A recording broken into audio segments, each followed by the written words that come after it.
9. Do thou for me. Do thou for me, O God the Lord, do thou for me. I need not toil to find the word that carefully unfolds my prayer and offers it, my God, to thee. It is enough that thou wilt do, and wilt not tire, wilt lead by cloud all the night through by light of fire, till thou hast perfected in me thy heart's desire. O blessed be the love that bears the burden now, the love that frames our very prayers, well knowing how to coin our gold. O God the Lord, do thou, do thou. I wrote before of a soldier being removed to another part of the field when he is wounded, to a field hospital, so to speak, not a shelf, and of how, as pain lessens, one may fight among the unseen forces, joining with the angels and all the powers of good, joining with our Lord himself, who ever liveth to make intercession.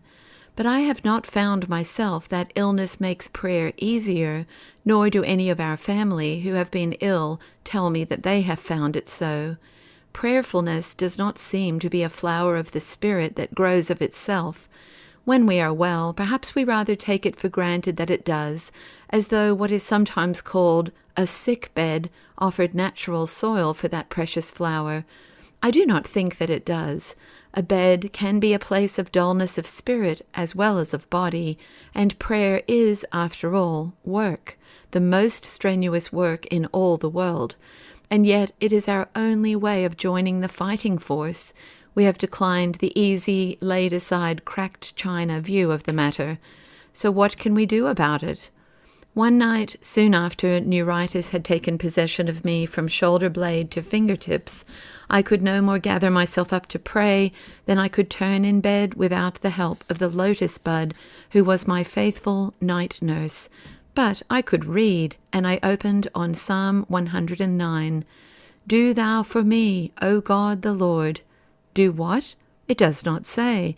It just says, do thou for me. And the prayer, so simple, so easy for a tired heart, had a delivering power. It delivered from the oppression of the enemy. Now there was leaning on Jesus' bosom one of his disciples whom Jesus loved. It was like that.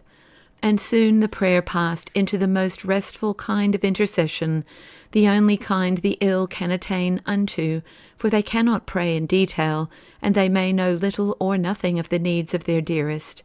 But he knows all, down to the smallest wish of the heart. So we do not need to coin our gold in words. We could not if we tried. We are far too tired for that. And he who knows our frame does not ask us to do anything so arduous. Do thou for her. Do thou for him. Do thou for them, O God the Lord. This word of peace had greatly eased my spirit when a letter came from the secretary of the Dohnavur Fellowship Invalids' League. She quoted from the letter of a Danish invalid too ill to pray as she longed to do. This form of illness is very sad, but I am sure that God will learn his children in such times to have all their joy in God alone, and not in the service for him, not in their own forces. Of course you are thankful for these things also, but the heart of a child of God must be so that God himself is enough for it. Was ever a deep truth more simply and beautifully spoken? Perhaps the word is meant for more than the ill. It is a word for all to whom he is the best beloved. There was another night when, reading again in the Psalms, I discovered, I had not noticed it before, that the prayer, Lord, all my desire is before thee, was first prayed by a sick man. Lord, all my desire is before thee, and my groaning is not hid from thee.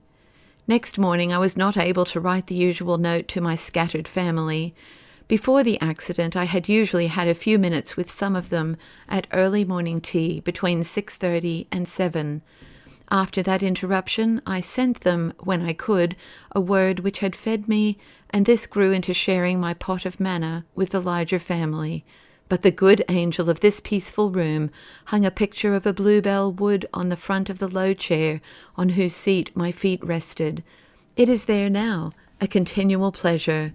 The delicious green of young beech is seen against a pale sky. The blue of the bluebells rises like a softly murmured prayer. Understand thou my softly murmured prayer is Rotherham's rendering of Psalm 5:1, or like the silence of love that lays its desire before its beloved and leaves it there. Perhaps the little song of content that came singing through the bluebell wood that morning may have something for others also, like the rose on the sweet brier. As the misty bluebell wood, very still and shadowy, does not seek for or compel several word from several bell, but lifts her up quiet blue, so all my desire is before thee. For the prayer of human hearts in the shadow of the tree, various as the various flowers, blown by wind and wet by showers, rests at last in silent love. Lord, all my desire is before thee. In the shadow of the tree, the daffodils that came before the bluebells danced in the blessed sunshine. We have had daffodil days. If now for a season we are set like the bluebells in a shadowy place, that shade can only be the shadow of the tree. I sat down under his shadow with great delight, and his fruit was sweet to my taste. Do the words seem too rapturous to be quite true? O Lord, thou knowest. Lord, all my desire is before thee.